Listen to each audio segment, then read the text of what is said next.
بسم اللہ الرحمن الرحیم۔ اب آپ ثلاثی مزید کا سلسلہ چل رہا تھا، اسی کو کنٹینیو کرتے ہیں۔ آج ہم اس کی چند اہم باتوں کو پڑھتے ہیں۔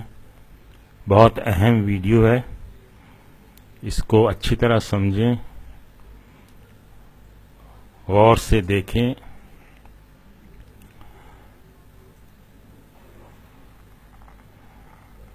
یہ مصدر اور یہ باب کا خانہ ہے، اس میں مصدر اور باب ایک ہی ہیں، ان کے ماضی مضارع اور پھر اس کی خصوصیات۔ اس میں انشاءاللہ ہم 8 ابواب پڑھیں گے۔ پہلا ہے باب افعال، اس کا ماضی ہے افعل، مضارع ہے یفعل۔ دیکھیں یہاں فا عین لام تھا، اس میں شروع میں ہم نے حمزہ کا اضافہ کر دیا تو یہ مزید فی بن گیا۔ یہ پہلا صیغہ ہے ماضی کا۔ اس کی خاصیت یہ ہے کہ یہ لازم افعال کو متعدی میں بدل دیتا ہے اور کسی بھی کام کو فوراً ہی ایک ہی دفعہ میں ایک مرتبہ میں ہو جانے کا مفہوم دیتا ہے۔ دوسرا باب ہے تفعیل، اس کا ماضی ہے فعل، مضارع ہے یفعل۔ یہاں بھی دیکھیں فا عین لام میں عین کلمے کا اضافہ کر دیا ہے تو یہ فعل بن گیا۔ اس کی خاصیت میں کہ یہ لازم افعال کو متعدی بناتا ہے اور کسی کام کا تدریجاً یعنی درجہ بدرجہ ترتیب کے ساتھ ہونے کا مفہوم اس میں پایا جاتا ہے۔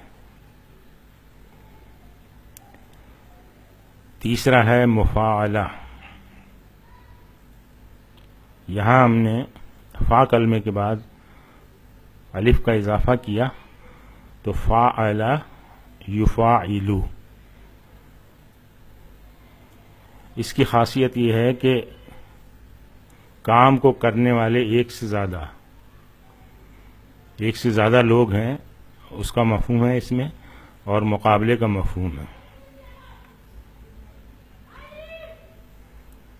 اگلا باب ہے تفاعل، یہاں پہ ہم نے تا کا اضافہ کیا اور عین کلمے کا اضافہ کیا تو تفاعل یتفاعل۔ فعل کو حاصل کرنے کے لیے تکلیف برداشت کرنا، اس میں مشقت کا معنی پایا جاتا ہے۔ اس سے اگلا باب ہے تفاعل، یہاں تا کا اضافہ کیا ہے فا عین لام میں اور الف کا اضافہ کیا ہے تو تفاعل یتفاعل۔ اس کی خاصیت ہے مشارکت یعنی شرکت اور باہمی تعاون۔ اس سے آگے ہے افتعال، یہاں ایک حمزہ کا اضافہ ہوا ہے اور تا کا اضافہ ہوا ہے تو افتعل یفتعل۔ کسی کام کو اہتمام سے کرنے کا مفہوم پایا جاتا ہے اس میں۔ پھر ہے انفعال، باب انفعال، یہاں پہ حمزہ کا اضافہ ہے اور نون کا اضافہ ہے۔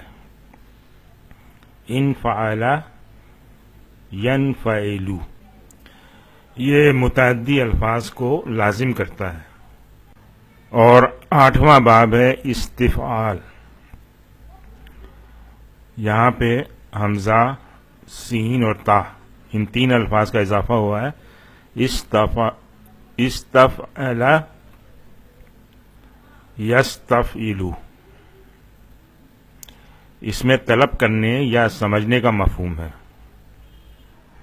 اب کچھ اہم باتیں ہیں ان ابواب کو سمجھنے کے لیے۔ یہ دیکھیں، اس میں مصدر اور باب ایک ہی ہیں۔ اس طرح سے اس میں یہ مصدر جو ہے یہ فکس ہے، یہ ماضی بھی اس میں فکس ہے اور مضارع بھی فکس ہے۔ تمام افعال میں یہ ماضی، مضارع اور یہ مصدر ان کے فکس ہیں، تو اس لیے ثلاثی مجرد کے مقابلے میں ان کا پہچاننا آسان ہے۔ اس کو صرف ان کے باب کو آپ صرف اگر ماضی آپ کو پتہ ہے تو اس سے بھی پہچان سکتے ہیں، اگر صرف مضارع پتہ ہے تو اس سے بھی پہچان سکتے ہیں، جبکہ ثلاثی مجرد میں ایسا ممکن نہیں تھا۔ دونوں معلوم ہونے چاہیے آپ کو، ماضی بھی اور مضارع بھی، پھر باب کا پتہ چلتا ہے۔ اس لیے کہ وہ ماضی کے کئی وزن جو ہیں اس میں مشترک ہیں، جیسے فعلا مشترک ہے 3 ابواب میں، فعلا یفعلو، فعلا یفعلو اور فعلا یفعلا۔ تو اس لیے مضارع اور ماضی کا وہاں پتہ ہونا ضروری ہے، تبھی اس کا مصدر معلوم ہوگا۔ اور وہاں پہ مصدر بھی فکس نہیں ہے، بلکہ وہ مصدر چینج ہوتے رہتے ہیں۔ یہاں پہ مصدر فکس ہے، ماضی فکس ہے، مضارع فکس ہے، اس لیے ان افعال کے مصدر اور باب ان کا پہچاننا ثلاثی مجرد کے مقابلے میں آسان ہے۔ پھر ایک چیز اور دیکھیں یہاں ماضی میں یہ 4 حروف ہیں،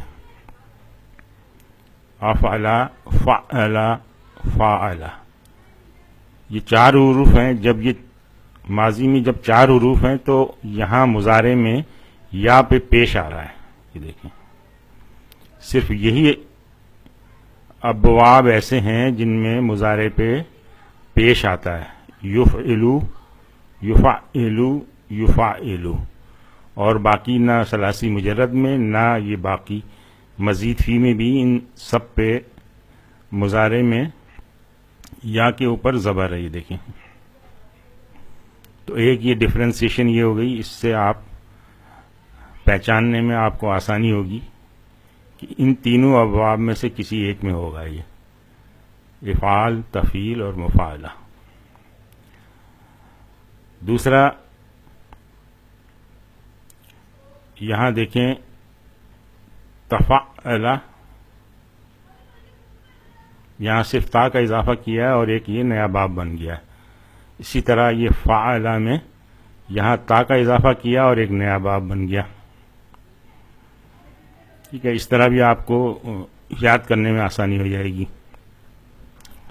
پھر دوسری اہم بات ان 2 ابواب کی یہ ہے کہ اس میں فعل ماضی میں اور فعل مضارع میں زیر کہیں نہیں ہے، سب پہ زبر ہے۔ یہ دیکھیں، تفعلا یتفعلو، یہاں بھی تفعلا یتفعلو، زیر کہیں بھی نہیں ہے، سب پہ زبر ہے۔ پھر یہ 3 افعال جو شروع ہوتے ہیں یہ حمزۃ الوصل سے شروع ہوتے ہیں۔ یہ حمزۃ الوصل ہے، افتعال، انفعال اور استفعال۔ ان کو بھی ذہن میں رکھنا آسان ہوگا، ایک ہی سٹائل کے ہیں یہ، افتعال اور یہاں فا کی بجائے یہ انفعال، اور سین اور تا اور ایڈ ہو گئے استفعال۔ تو اس طرح سے یہ افتعلا یفتعلو، انفعلا ینفعلو، استفعلا یستفعلو، یستفعلو۔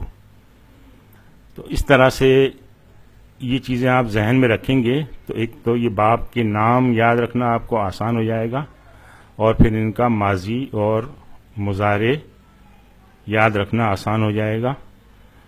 اور جہاں تک گردان کا تعلق ہے، ہم نیکسٹ ویڈیو میں انشاءاللہ دیکھیں گے، گردان کا پیٹرن بالکل وہی ہے جیسے ثلاثی مجرد کا، بالکل وہی سٹائل ہے، اس میں کوئی فرق نہیں ہے۔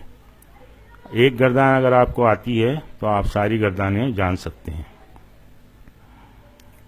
آج ہم یہیں پہ اکتفا کرتے ہیں۔ سبحانک اللہم و بحمدک، نشہد ان لا الہ الا انت، نستغفرک و نتوب الیک۔